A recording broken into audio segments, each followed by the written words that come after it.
Karena hadir beribadah di dalam rumah Tuhan, bukan oleh karena kuat dan gagah kami, dan juga bukan kami datang beribadah sebagai kebiasaan yang kita lakukan.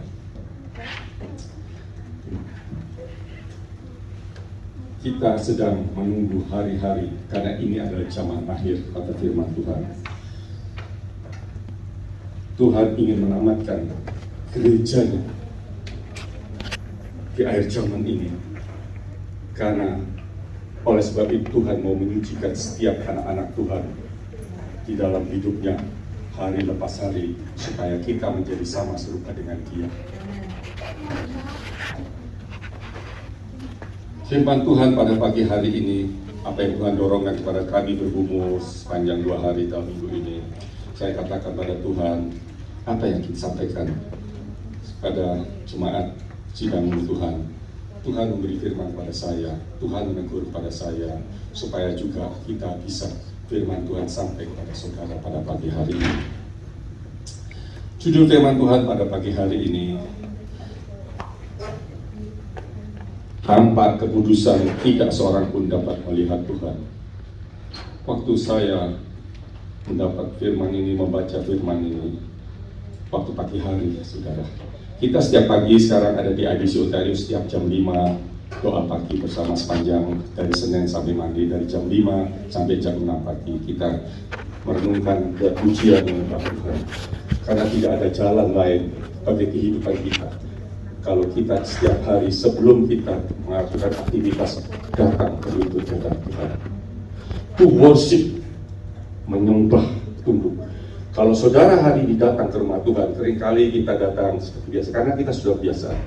Kita datang di dalam rumah Tuhan. Anda ada di dalam ruang rumah Tuhan. Anda ada di dalam tabernakel Tuhan. Anda bukan berada di luar Tuhan. Anda adalah orang-orang yang dipilih Tuhan untuk menjadi anak-anak pilihannya. Oleh sebab itu, waktu kita datang, ada kita mempersiapkan kita to worship. Apakah kita sudah mempersiapkan hati kita? Seringkali, termasuk saya, kadang-kadang mungkin kelelahan selama seminggu bekerja, dan waktu hari Minggu mungkin malamnya kita mungkin ada kegiatan karena hari Sabtu.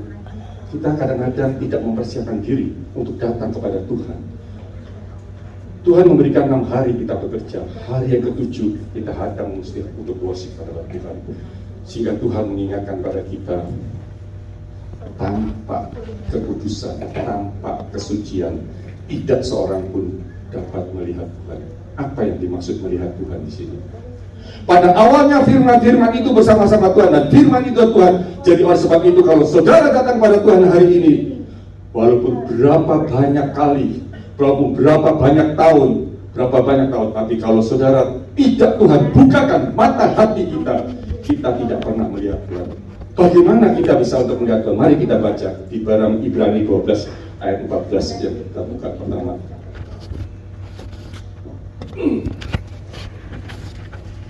Ya. Firman, mari kita baca bersama-sama. Berusahalah hidup damai dengan semua orang dan kejarlah kekudusan. Sebab tanpa kekudusan tidak seorang pun akan melihat Tuhan. Berusahalah hidup dengan semua orang. Berusaha hidup damai dengan semua orang. Pertama, di sini kita dituntut hidup berdamai. Tuhan datang ke dalam dunia. Allah mengirim putranya, mengirim anaknya untuk memperdamaikan kita dengan Bapa di surga lewat Kristus di atas kayu salib. Sekarang kita lewat Roh Kudus yang tinggal di dalam hati kita, memperdamaikan hidup kita dengan Tuhan, juga memperdamaikan hidup kita sesama kita. Kalau kita tidak berdamai, pertama katakan, kita baca dalam Roma pasal 5 ayat 10.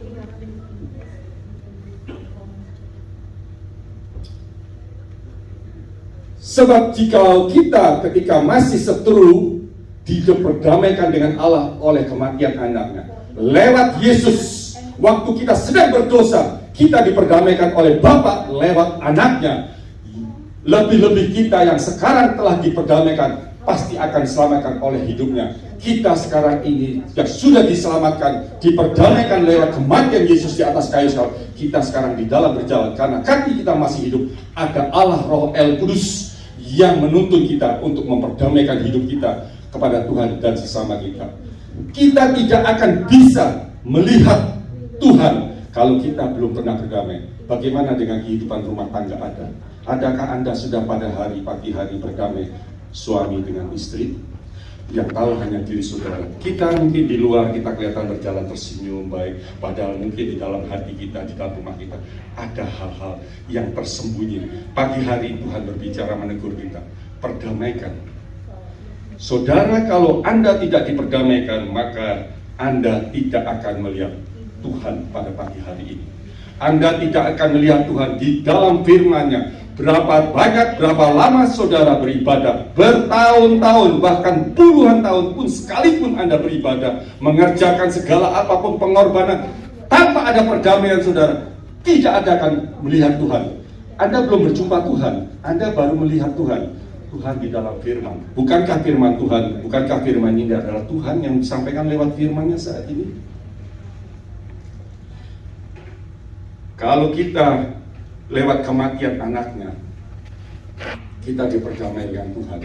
Sekarang kita mungkin ada orang yang menyakitin hati kita, atau istri atau suami seringkali dengan kata kasar menyakitin istrinya. Istri itu diam, dia simpan semuanya. Mungkin tidak dengan berkata-kata kasar, dengan sikap hidupnya bisa menyakitkan istri-istri kita. Juga dengan istri terlalu cerewet, ngomong-ngomong dulu. Suami itu sakit banyak ngomong karena istri itu punya kelebihan ngomong. Suami itu jadi diam, padahal nggak tahu suami itu sakit hati. Tahu-tahu stroke suaminya saudara. Jangan buat suami kita jadi stroke oleh karena kecerewetan kita. Tapi hari ini Tuhan berbicara, perdamaikanlah dulu. Bagaimana anak-anak? Sini ada anak di luar, anak-anak muda. Kita yang pernah dilahirkan, walaupun kita sudah sekarang punya anak, kita juga pernah punya orang tua. Perdamaikanlah antara hidup kita dengan orang tua kita. Perdamaikanlah kita dengan saudara kita. Waktu kita berdamai maka hati kita bebas. Waktu kita bebas, itu roh Tuhan bekerja. Roh Tuhan tidak akan bekerja. Walaupun kamu mau berbahasa sekalipun, bahasa langit sekalipun, kalau tanpa ada perdamaian, engkau tidak akan. Karena nanti kita akan baca bagaimana keadaan dunia ini. Orang hidup di dunia ini bagaimana? Jangan sampai anak Tuhan ada di dalam nanti yang akan saya sebutkan di dalam firman Tuhan terakhir nanti. Oleh sebab itu kedua, kalau kita sudah diperdamaikan pagi hari ini dan mengerti apa kita datang sebentar kita Tuhan, mungkin tidak ada saudara kita, mungkin kita menyakitkan teman kita, mungkin kita menyakitkan hamba Tuhan atau hamba Tuhan menyakitkan jemaatnya, yang baik disengaja maupun tidak disengaja. Pagi hari Tuhan ingatkan, perdamaikan sebelum kita pulang. Maka Tuhan akan membebaskan kita, maka Tuhan akan memimpin dalam hidupnya, dan Tuhan membuka. Oleh sebab itu seperti nyanyi, saya minta present apa? Tuhan berikan ini present untuk saudara pada pagi hari ini. Perdamaikanlah hidupmu dengan sesama. Suami istri mulai hari ini, mulai pagi ini berdamai. Maafkan saya, mungkin tadi malam saya ngomong atau beberapa waktu lalu saya ada kata-kata kamu yang menyakitkan, maafkan saya. Nah, waktu kita memperdamaikan hati kita lega, dan situ roh Allah akan bekerja di dalam hidup kita. Nah, kedua, kejarlah kekudusan. 2 Korintus 7 ayat pertama. Saudara-saudaraku yang kekasih, karena kita sekarang memiliki janji-janji itu, maka kita menyucikan diri kita dari semua pencemaran jasmani dan rohani, dan dengan demikian menyempurnakan kekudusan dan kita di dalam akan Allah, di dalam takut akan Allah. Kejarlah kekudusan, kejarlah kesucian. Tanpa kesucian kamu tidak ada bisa melihat setiap hari. Oleh sebab itu, kalau bangun pagi hari, kalau ada waktu, Tuhan memang secara daging kita sakit, bangun dapat. Minggu ini saya mes 1 kali, sudah bunyi bel, titit, saya matiin. Sebentar lagi saya lihat di jam 4.15. Sudah dibangun, sudah jam 5:30. Saya bilang, oh my God, ampun Tuhan. Saya bayangin, yang ada jam pagi aja bangun bisa kelewatan kita. Oleh sebab itu kalau bangun pagi saya begitu, titit bangun duduk sebentar, sembahyang Tuhan, berikan kekuatan Karena saya takut kalau kata saya bilang, dokter bilang kalau bangun pagi jangan buru-buru bangun, berdiri langsung berjalan, tapi duduk dulu supaya kita semua darah-darah kita yang tertidur jadi supaya tenang. Dan saya baru masuk kamar mandi langsung cuci muka, langsung cuci muka, itu langsung seger nanti, itu muka kita seger apa segala, dan pikiran kita terus akhirnya sikat gigi dan sekalian tak turun ambil minum duduk. Datang pada pagi hari kepada Tuhan sebelum kita mengadakan aktivitas. Kita seringkali kalau datang semuanya keluarga baik, perekonomian baik, lupa kita seringkali anak-anak kita baik-baik semua, sekolah bagus, puji Tuhan. Keluarga kita baik, pekerjaan kita bagus, berkat. Seringkali kalau kita sudah, waduh Tuhan kenapa gini? Jangan sampai pada posisi nggak ada pada saat kesulitan kita baru cari Tuhan di mana engkau? Seperti Tuhan nggak ada di mana-mana. Wah tahu Tuhan jauh banget engkau. Tapi kalau engkau setiap hari datang, Tuhan, aku datang pada engkau pada pagi hari. Lewat kemurahan, engkau masih memberi satu hari perpanjangan umur hidup ini. Terima kasih engkau. Mata mengalir saudara. Terima kasih engkau peliharakan suamiku. Terima kasih engkau peliharakan istriku. Terima kasih engkau peliharakan anak-anakku di dalam sekolah dan segala kebahagiaannya. Sehingga kita mengatakan, Tuhan, inilah yang dapat kuserahkan kepada engkau di dalam hidupku. Jaga. Waktu suami bekerja pada pagi hari, kalau istri memang tidak bekerja, engkau istri-istri engkau adalah pagar yang memagari suamimu. Jangan sampai ada orang lain yang mengganggu suamimu di jalanan saudara, di luar sana. Dijaga lewat doa. Lewat doa kita seringkali istri-istri menjaga. Tolong Tuhan pelihara jaga. Karena tidak ada, manusia tidak ada yang kuat saudara. Jangan saudara kita menganggap kita, oh saya orang hebat. Oh sorry, ini masih bisa ditranslate nggak ya? Saya sorry, ngomongnya terlalu cepat saya. Masih bisa ya? Ya saya ini susah sekali antara berpikir dengan berbicara terlalu cepat saya. Nah, oleh sebab itu kembali kepada kita, kejarlah kekudusan. Di dalam 1 Petrus 1 ayat 15-16 kita baca.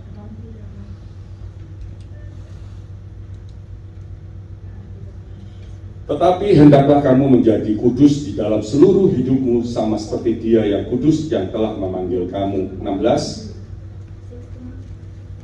Sebab ada tertulis kuduslah kamu sebab aku kudus. Ya, ini yang mengatakan, saya katakan kejarlah kudusan, bukan keinginan saya, tapi firman Tuhan. Karena Dia kudus, engkau dan saya, Tuhan menuntut harus kudus. Karena surga tidak menerima satu pun, nanti kita waktu kemarin ada satu nokta titik dosa sekalipun. Bagaimana Tuhan bilang? Kalau Tuhan datang, Yesus memperdamai, ada jalan dan Tuhan menyanggupkan kita untuk kita hidup kudus seperti mana Dia kudus. Kudus di dalam pikiran kita, kudus di dalam lewat perkataan, kudus di dalam telinga kita, kudus suci dalam penglihatan. Apa yang kita lihat sepanjang hari ini seringkali, aduh mobil itu bagus sekali. Boleh nggak kita bilang? Boleh. Tapi jangan sampai oleh mobil itu membuat kita berdosa sehingga kita meninggalkan Tuhan, meninggalkan pekerjaan Tuhan, meninggalkan waktu-waktu dia mengejar uang untuk mendapatkan mobil itu. Cukupkan kata firman Tuhan dengan apa yang engkau ada dapatkan di dalam hidupmu. Selainnya selebihnya Tuhan yang akan mengerjakan di dalam hidup kita. Ingat itu. Oleh sebab itu, oleh bangun pagi hari kita itu adalah waktu terbaik. Mari saudara kita undang. Mau ya saudara ya, kita belajar gabung dengan IBC Ontario online setiap pagi jam 5 kita lewat memuji. Walaupun kita tidak banyak berbicara tentang firman Tuhan, tapi mungkin kita bisa menyembah. Kata-kata keluar dari dalam mulut ini adalah kata-kata yang keluar dari dalam hati kita untuk menaikkan, meningkat, mengadorasi. Menyembah itu nggak geblak-geblak seperti orang ke belakang itu. Worship itu kamu tunduk duduk berlutut di hadapan Tuhan. Kalau raja, kita datang kepada, jangan raja, kita datang ke presiden aja. Kita nggak mungkin datang, oh, hai Pak Presiden. Kita datang dengan presiden.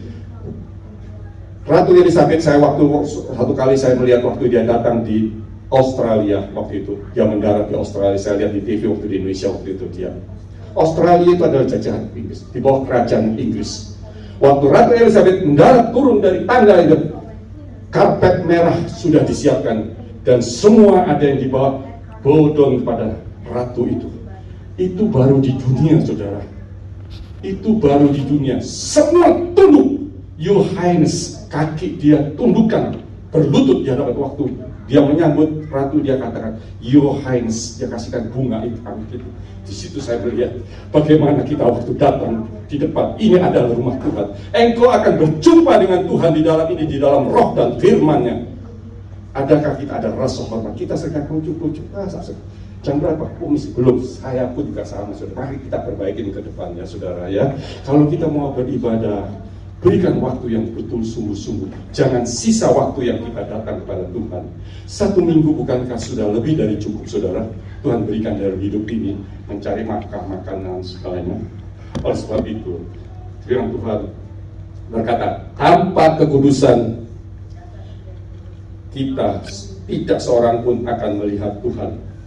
Walaupun kita sudah bertahun-tahun menjadi umat Tuhan, beribadah apa segala, kita tidak tadi pagi hari ini kalau kita disadarkan, diingatkan kembali, maka kita bertobat dan kita mau, Tuhan, saya mau kembali seperti apa yang Kau firmankan.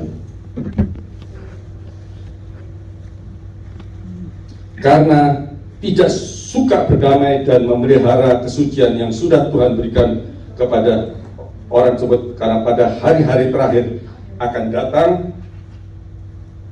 masa yang sukar, manusia yang di luar sana juga, anak-anak Tuhan termasuk, jadi ada orang luar sana tidak mau berdamai. Jadi jangan kehidupan anak Tuhan, kita tidak bersuka berdamai seperti orang sana, orang di luar. Kita bisa bicara siapa? Amerika, Rusia, Ukraina, Israel, damai dia damai palsu, saudara. Damai nanti sebentar perang lagi, damai sebentar perang lagi. Itu dunia sudah menunjukkan kehidupan sana. Nanti Tuhan menuntut ini. Karena apa Tuhan menuntut ini? Karena engkau akan melihat bagaimana keadaan dunia pada akhir zaman ini. Karena saya baca firman Tuhan, Tuhan sedang menyempurnakan anak-anaknya. Karena Tuhan ingin menamatkan gereja. Allah Bapa, zaman Allah Bapa Abraham sudah selesai. Zaman Allah Anak Tuhan Yesus sudah selesai waktu dia di atas kayu. It's a finish. Sekarang zaman Allah Roh Kudus di dalam zaman gereja. Sebentar lagi, saudara, Tuhan akan menamatkan gereja Tuhan, menyelesaikan untuk menjadi sempurna.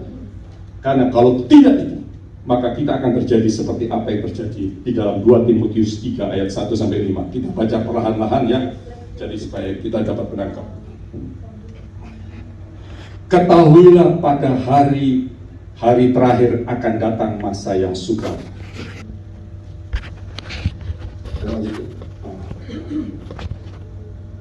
2 Timotius 3 ayat 1-5.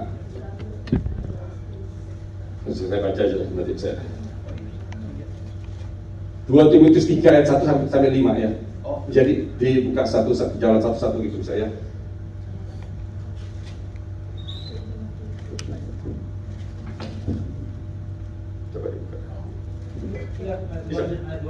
Oh tadi ya, manusia akan mencintai, satu pertama, manusia akan mencintai dirinya sendiri. Satu, saya ingatkan ya, coba diperhatikan. Manusia akan mencintai diri sendiri dan menjadi hamba. Dua, menjadi hamba Tuhan, menjadi hamba uang. Mereka akan membual atau berbohong, suka berbohong. Orang-orang sana berbohong, kita seringkali ditipu orang luar. Jangan jadi anak Tuhan di dalam rumah Tuhan juga suka berbohong dan menipu. Ya. 4, menyombongkan diri. Menyombongkan diri, mereka akan menjadi pemfitnah. 5, penfitnah. 6, mereka akan berontak terhadap orang tua dan tidak tahu berterima kasih. 7, 8, tidak memperdulikan agama, tidak tahu beribadah, tidak. Orang di luar sana tidak tahu. Jangan sampai kita pada anak-anak Tuhan, waktunya ibadah kita tidak memperdulikan agama itu, tapi kita tidak memperdulikan waktu-waktu ibadah kita. Bukan hanya di gereja, waktu ibadah kita kepada Tuhan. Waktu pagi hari, waktu malam hari, waktu tengah hari, di mana Tuhan bangsa Israel 3 kali 1 hari, waktu itu dia beribadah, menyembah kepada Tuhan. Tidak memperdulikan agama, tidak mengasihi, tidak tahu mengasihi. Itu 9, 10. Tidak mau berdamai, tidak suka berdamai. Waduh, kalau ada kesalahan apa segala, kita seringkali waktu itu kita jadi anak Tuhan, katakan tadi salah satu dalam itu suka berdamai. Oleh sebab itu mari kita mulai sekarang kita belajar berdamai dengan diri kita dulu, berdamai dengan istri suami kita, baru kita bisa berdamai itu. Kita berdamai, jangan datang kepada Tuhan kalau kita nggak bisa berdamai dengan sesama kita. Bagaimana kita bisa berdamai kepada Tuhan kalau kita tidak bisa berdamai kepada sesama kita, yaitu istri dan suami istri, saudara-saudara seiman di dalam Tuhan Kristus. 11. Suka menjelekan orang. Nah, ini ya, jangan ya saudara ya, suka menjelekan orang. 12. Tidak dapat mengekang diri, hawa nafsu. Kalau sudah ada, wah marah. Saya juga bilang sama istri, ingat nih, kita sudah tambah umur, jangan sekali-kali ngomong ngamuk aja mulu. Orang bisa salah. Ya, jaga kondisi hati kita. Jangan jangan tidak dapat mengekang diri, jadi penuh dengan hawa nafsu. Kalau apa-apa, sudah marah. Belajar kita. 13. Garang. 14. Tidak suka yang baik. 15. Suka mengkhianat. Kita ngomong di sini, nanti di belakang kita ngomong, lu tahu nggak, lu diomongin itu. Pengkhianat kita, saudara kata. Sehari-hari. Jangan kita suka kita oleh sebab itu belajar seperti apa firman Tuhan katakan. Jujur, ia katakan, ia tidak katakan. 16. Tidak berpikir panjang. Tidak berpikir panjang. 17. Berlagak tahu, sok tahu orang bilang, orang dunia, sok tahu. Dan 18. Menuruti hawa nafsu daripada menuruti Allah. Ini keadaan manusia pada akhir zaman. Ada 18. Kalau ada di antara kita ada ini, bertobat saudara, minta ampun Tuhan. 18. 6. Fana bagi tubuh, fana bagi jasmani, fana roh kita. Anda ada di dalam hitungan penamatan Tuhan untuk dibuang nanti di api pembakaran tasik. Oleh sebab itu mulai hari ini kita tahu orang di dunia sana bakal dibuang Tuhan. Jangan sampai kita ada di dalam bilangan ini. 6. Ada stempel stigma di dalam hidup kita nanti. Oleh sebab itu kita mulai hari ini, kalau kita mengerti, Tuhan ampuni saya, kalau saya masih ada suka hati yang tidak baik, Engkau pelihara. Kalau kita masih suka menjadi pekerjaan, menjadi hamba uang yang menjadi utama, ampuni saya akan berhenti.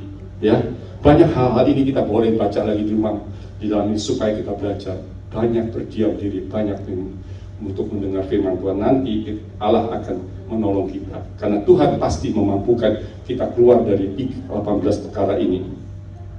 Ini adalah keadaan manusia akhir zaman, ya. Saya tulis ini dari penamatan gereja Tuhan, karena saya nanti mungkin di depan saya akan berbicara ada 21 hukuman dari 7 hukuman Allah Roh Kudus, 7 hukuman Allah Anak, dan 7 hukuman Allah Bapa, dengan 7 materai yang dibukakan Allah Roh Kudus.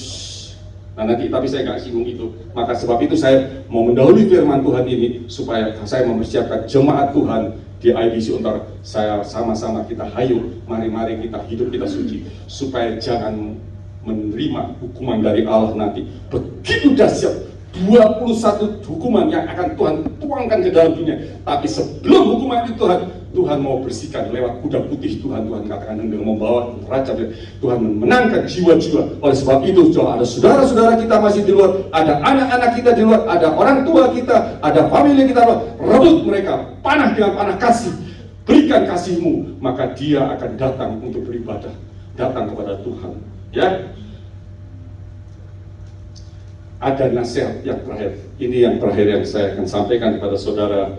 Ada suatu nasihat firman Tuhan di dalam Rom pasal 12 ayat pertama. Rom 12 ayat pertama. Karena itu saudara-saudara, demi kemurahan Allah aku menasihatkan kamu supaya kamu mempersembahkan tubuhmu sebagai persembahan yang hidup, yang kudus dan yang berkenan kepada Allah. itu adalah ibadahmu yang sejati. Jelas saudara ya, pagi hari ini bahwa Allah mengendaki menasihat kita supaya kita mempersembahkan tubuh ini sebagai persembahan hidup yang kudus, yang berkenan kepada Allah, lewat kita berdamai dengan Allah, berdamai dengan sesama lewat suami, istri, anak, orang tua dengan anak, sanak bersaudara, teman seberapa seiman, supaya kita diperdamaikan. Maka oleh kasih itu Allah akan mengalir dan kita dapat melihat. Oleh sebab itu dengan kekudusan kita sekarang dapat melihat Tuhan di dalam firman-Nya. Apa yang Tuhan mau di dalam hidup kita, Dia terangkan, maka mata hati kita, pelita hati kita menyala sekarang melihat. Saya sebelum yang terakhir, saya menyaksikan ada seorang ibu, waktu itu dia mengandung. Seorang ibu ini mengandung yang cukup besar sudah, dan waktunya bayi yang mau delivery, mau dilahirkan, ibu itu dibawa ke dalam oleh suaminya ke suatu rumah sakit. Waktu di depan rumah sakit, ibu itu melihat ada satu patung, waktu itu patung Yesus. Ibu ini tidak sama seperti ibu-ibu yang lain yang melahirkan dengan rasa tenang. Dia rasa takut dan cemas pada waktu itu. Rasa sangat takut dan cemas sekali waktu pada saat itu dia ingin melahirkan anaknya. Dan dia berkata kepada Tuhan waktu itu. Dia bukan orang Kristen, tapi dia berkata, aku tahu Engkau Yesus. Dan aku pernah sekolah dulu belajar. Karena dia dulu sekolah di sekolah Kristen Katolik, dia tahu itu berpanjang. Tapi dia bukan orang mengenal Tuhan yang baik. Dia bilang, Tuhan, kalau memang Engkau memberikan anak ini untuk aku bisa memeliharanya, selamatkan anak ini, dia bilang. Tidak berapa dia masuk, lewat suatu perjalanan waktu, jam kemudian, tunggu, akhirnya anak ini lahir dengan operasi sesar. Waktu anak ini lahir operasi, tentu ibu ini senang, tapi kesenangannya enggak cepat datang. Ternyata anak ini ada sesuatu yang biasa kan, bayi kuning lah, badannya kuning, dia nggak boleh dibawa pulang. Orang-orang sudah bawa pulang, dia nggak pulang. Jadi bayi ini ditinggal di dalam inkubator, di dalam ruang bayi, di mana di situ dipelihara untuk beberapa saat. Jadi ibu ini dengan anaknya, dengan suaminya pulang ke rumah. Setiap hari dia bawa air susu ya, dia menyusuikan anaknya. Tidak berapa lama dipanggil oleh rumah sakit suami dari ibu ini. Dia tidak mau mengganggu ibu ini, dia berkata, anak kamu nggak bisa keluar, dia bilang. Anak kamu sekarang kena sakit kuning, dia bilang. Diperkirakan kena sakit kuning. Suami itu kaget. Dia bilang, jadi bagaimana? Ya sekarang anak ini, bayi ini harus dipisahkan, dia bilang, di tempat inkubator yang lain. Singkat waktu di dalam perjalanan 3 bulan, saudara.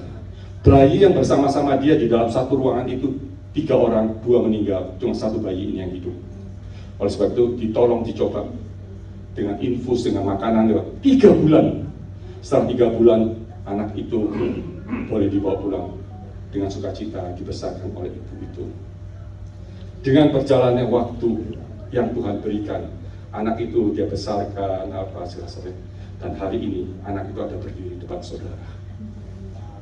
65 tahun yang lalu, ibu saya melahirkan anak yang pertama, meninggal. Waktu kemarin saya ulang tahun, bukan saya yang nelpon mama saya, mami saya nelpon saya, umur 92. Nah, happy birthday, terima kasih Mam.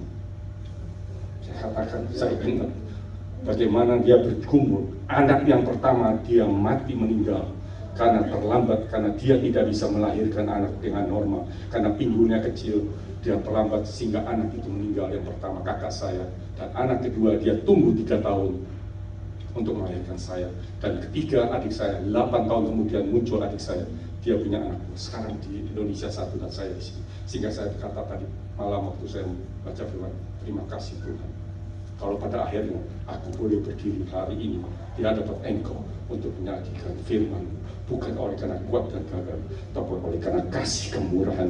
Ibu-ibu, bapak-bapak, ingat anak, Engkau punya anak. Sejak hari ini, pelihara, jaga baik. Bukan salah, pendidikan betul, tapi lebih dari pendidikan, kita bawa anak kita takut akan Tuhan. Minimal sejak kecil anak itu takut akan Tuhan, walaupun dia suatu saat mungkin pernah salah melakukan hal-hal dalam perjalanan, tapi suatu saat dia akan kembali karena dia mengingat bagaimana waktu ibu yang mendidik. Karena didikan seorang ibu, dia tidak akan pernah lupa, walaupun suatu saat dia pernah lupa. Oleh sebab itu pada pagi hari ini sebagai penutup saya akan bacakan ini yang Tuhan kehendaki, supaya kita mempersembahkan tubuh sebagai persembahan yang hidup, yang kudus, yang dikatakan atau suci dan yang berkenan kepada Allah. Itulah adalah ibadahmu yang sejati, yaitu sebab itu berusahalah hidupmu damai dengan semua orang. Pada pagi hari ini kejarlah kekudusan itu, saudara. Akhirnya dalam Filipi pasal 4 ayat 8 ini sebagai penutup firman Tuhan. Filipi pasal 4 ayat 8. Jadi akhirnya saudara-saudara, semua yang benar, semua yang mulia, semua yang adil, semua yang suci, semua yang manis, semua yang sedap didengar, semua yang disebut kebajikan dan patut dipuji, pikirkanlah itu semuanya. Mulai hari ini pikirkanlah. Ada 7. Semua yang benar, semua yang mulia, semua yang adil, semua yang suci, semua yang sedap didengar, semua yang disebut kebajikan dan patut dipuji, pikirkanlah kita, kata Rasul Paul. Kata Rasul Paul kepada sidang di Filipi, dengan juga semuanya pada pagi hari untuk mengingat kita sebagai anak Tuhan. Pikirkanlah apa yang baik, yang benar, yang suci, yang mulia. Karena kalau kita melakukan itu, maka Tuhan akan memimpin kita hari lepas hari sampai hari penamatan gereja. Dan kita waktu Tuhan datang, kita ada bersama-sama. Saya undang pemain musik ke depan. Kita menutup firman Tuhan hari ini. Kita akan nyanyikan sebuah nyanyian. Siapa yang akan kita sanjung? Tidak ada lain pada pagi hari selain Tuhan. Karena dia imam besar. Ada imam Rasul Paul di Roma, itu hanya imam-imam biasa. Imam besar, dia Yesus yang imam besar, yang bertahta di dalam Yohanes. Allah bertabernakel di dalam hidup anak-anaknya. Demikian juga saudara pakai Tuhan membuka perdamaikan. Oleh sebab itu kami mengasih waktu sebentar di dalam pujian, berdoa dalam hati, Tuhan ampuni. Kalau kita mau berdamai, datang kepada suami saudara. Saya undang istri saya ke depan juga pagi ini. Saya mau sama-sama menyanyi. Karena hari inilah hari di mana kami, Tuhan perpanjang 1 tahun, 65 tahun, suatu umur, tidak lama lagi. Saya sudah sering kata istri kan, tidak lama lagi, aku akan pergi. Aku akan pergi, karena aku rindu ke rumah Bapa di surga. Aku tidak akan mempertahankan dunia ini, bukan karena kita susah datang, karena aku rindu di sana ada tempat yang indah. Ya, ku sanjung di tempat yang tinggi ya. Kita baca, kita mau nyanyi siang ini.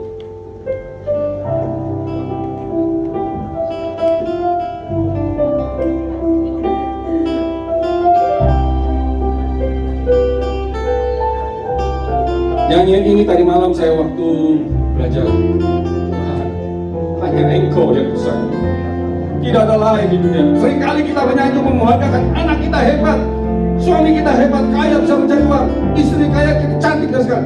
Hari ini kita akan sanjung dia, karena hanya dia yang bisa kita sanjung.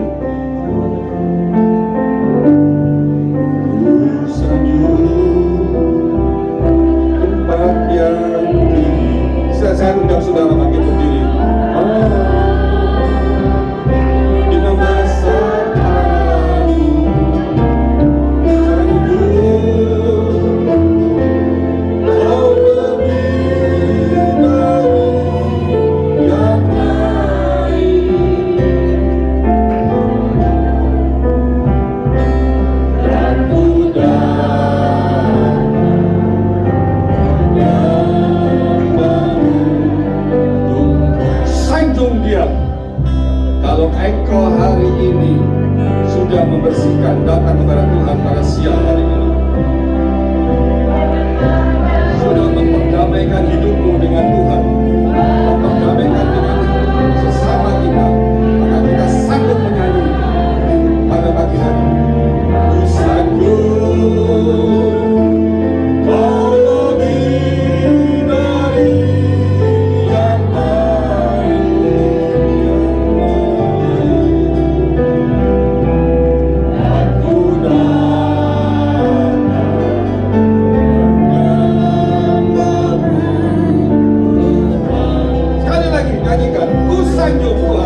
mengucapkan terima kasih Tuhan, karena pada siang hari ini Engkau menegur kami Tuhan, mengingat kami. Memang keras firman Tuhan pada hari, tapi kami tahu menurut Engkau Tuhan, kalau tidak kami tidak akan berjumpa dengan Engkau, apalagi kami bisa bersama-sama dengan Engkau di surga. Oleh sebab itu umat-Mu di IBC Ontario Selama dan saudara-saudara kami datang pada pagi hari, Engkau sanggup menjadi, Engkau menyucikan dan mengampuni segala kesalahannya Tuhan, seperti mana Engkau sudah memperdamaikan lewat anak-Mu Yesus di atas kayu salib. Demikian juga pada pagi hari, biarlah Roh Kudus yang tinggal di dalam hati ini Tuhan, yang Roh-Mu ada menjadi saksi di tengah anak umat-Mu, untuk kami memperdamaikan hidup kami dengan sesama saudara. Kalau ada yang bersalah pada kami mengampuninya. Demikian juga Tuhan, kami mohon ampun Tuhan, kalau kami ada kekerasan dalam hidup kami, di dalam hidup nikah kami, di dalam hidup perjalanan hidup kami, dalam pekerjaan, atau kami di dalam saudara kami seiman. Kami mau berdamai pada pagi hari ini, sehingga kami boleh dibebaskan dan kami boleh dengan sukacita melayani Engkau, dan kami dapat bersama dengan Engkau. Terima kasih Tuhan, kami berhenti berbicara hamba-Mu Tuhan, tapi firman-Mu tidak pernah kembali dengan sia, dan firman-Mu akan mengerjakan di dalam setiap hati kehidupan anak-anak-Mu pada siang pagi hari ini, jika kami semua boleh dimenangkan sebagai anak-anak-Mu. Terima kasih Tuhan, kami alaskan doa permohonan kami dengan kekurangan segala kelemahan kami ini hanya di dalam satu nama, Tuhan Yesus Kristus. Semua yang percaya katakan amin. Terima kasih.